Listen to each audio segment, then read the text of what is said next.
ये कहानी है दो दोस्तों की जो कि एक छोटे से गांव में रहते थे। एक बार वो दोनों किसी काम से शहर गए और वापस अपने गांव लौट रहे थे। उनके गांव तक पहुंचने के लिए उनको एक घने जंगल से होकर के गुजरना था और जब वो उस जंगल से गुजर रहे थे तो एक दोस्त को प्यास लगी और वो पानी ढूंढने के लिए रास्ता भटक गए। थोड़ी ही देर बाद शाम हो गई और रात होने ही वाली थी। तो उन दोनों की नजर एक गुफा पे पड़ी जो कि पेड़ों से घिरी हुई थी चारों तरफ से। तो उन्होंने सोचा कि यही जगह ठीक है रात बिताने के लिए। तो दोनों ने कुछ लकड़ियां इकट्ठी करी, उस गुफा के अंदर गए और आग जला करके वहां पे बैठ गए। रात का वक्त था, गुफा के अंदर आग जल रही थी, बाहर बिल्कुल अंधेरा था और कुछ जानवरों की आवाजें आ रही थी। तो उन दोनों में से जो एक दोस्त था वो अंदर ही अंदर डरने लगा, क्योंकि उसने भूत प्रेतों की बहुत कहानियां सुनी थी कि रात के वक्त जंगल में कुछ भयानक आत्माएं भटकती हैं और अगर उनको कोई ऐसा भटका हुआ आदमी मिल जाए तो उसको नहीं छोड़ती। तो जब उसने भूत प्रेतों की बात अपने दोस्त से करी तो उसके दोस्त ने हंसते हुए उससे पूछा, क्या कभी तूने किसी भूत को देखा है? तो उसने कहा, नहीं मैंने तो नहीं देखा, लेकिन मेरे कुछ जान पहचान के लोग हैं जिन्होंने देखा है। तो उसके दोस्त ने उसको समझाने की बहुत कोशिश करी कि यार ऐसी सुनी सुनाई बातों पर विश्वास नहीं करते हैं, अब तू सो जा और मुझे भी सोने दे, मुझे नींद आ रही है। और इतना कह करके उसका दोस्त वहीं पर लेट गया और थोड़ी देर में सो गया। लेकिन वो जो अंदर से डरा हुआ था वो लेट तो गया, लेकिन उसको नींद नहीं आ रही थी। उसको लग रहा था कि शायद यहां पर कहीं कोई है जो छुप करके कहीं से उसको देख रहा है।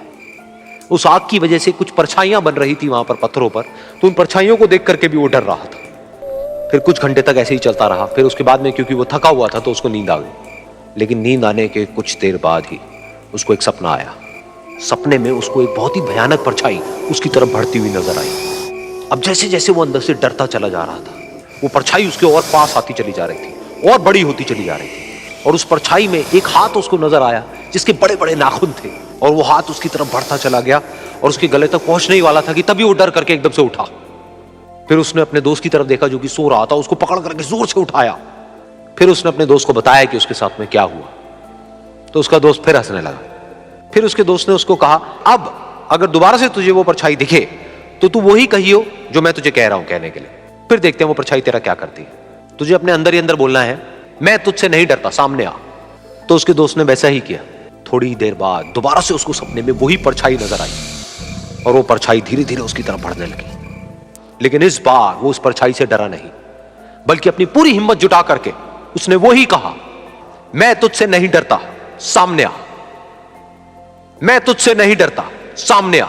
मैं तुझसे नहीं डरता, सामने आ। जैसे जैसे वो ये बोलने लगा, वो परछाई छोटी होने लगी और उससे दूर होने लगी।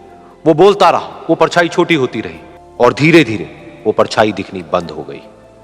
बिल्कुल ऐसा ही हमारी जिंदगी में भी होता है। हमारे अंदर जितने भी डर है, उससे हम जितना डरते हैं हम उतना ही छोटे होते चले जाते हैं और वो डर उतने ही बड़े होते चले जाते हैं। लेकिन अगर हम अपने अंदर के डरों से नहीं डरते हैं और उसका सामना करते हैं तो दुनिया का ऐसा कोई भी डर नहीं है जो कि हमें डरा पाए।